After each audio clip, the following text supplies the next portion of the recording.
তোমাদের টাকা পয়সা আছে, 40 দিনের দিন 4 দিনের দিন একটা গরু জবাই করে খাওয়াতে হবে, তার বাপের নামে একটু দুঃখিত, এইদিকে একটু এইদিকে, এই ছেলে কারো গায়ে হাত দিয়ে আছো নাকি? রেডি হও, জরুরি কথা। উপস্থিত বৈঠকের মুসলিম বোন একটু খেয়াল করেন, এদিকে একটু লক্ষ্য করেন তো, শুনেন এদিকে।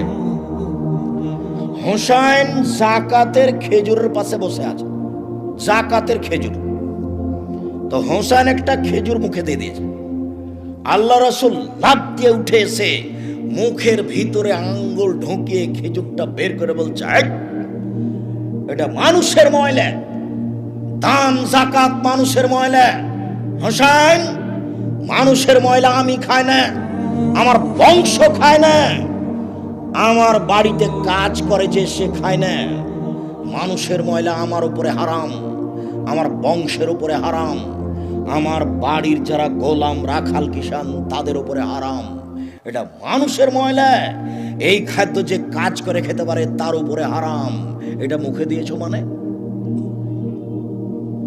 আরেকটু, একটা খেজুর পড়ে আছে রাস্তায়, আল্লাহ রাসূল খেজুরটা উঠে বলছেন, ও খেজুর, যদি আমার আশঙ্কা না হতো যে তুমি জাকাত সাদকার খেজুর, আশঙ্কা না হলে আমি তোমাকে খেয়ে নিতাম। বুখারী মুসলিম। আল্লাহর নবী রাস্তায় পড়ে থাকে খেজুরটা খেলেন না কেন? সম্ভাবনা আছে খেজুরটা কিসের হতে পারে? জাকাতের সাদকার খেজুর হতে পারে। আমার উপরে হারাম, আমার বংশের উপরে হারাম। এই ছেলে, তোমার বাপের নামে যে গরু জবাই করেছে এটা সাদকা, এটা মানুষের ময়লা, এটা দিনাজপুরের ভিক্ষুক খেতে পারে।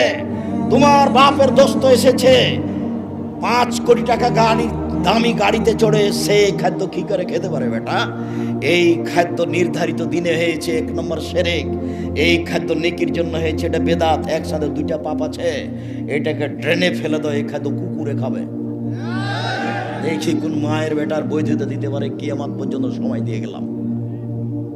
এই খাদ্য বিত্তশালীরা খেতে পারে কি করে? নির্ধারিত দিনে হয়েছে, এই জন্য এটা শিরকের উপরে হয়েছে।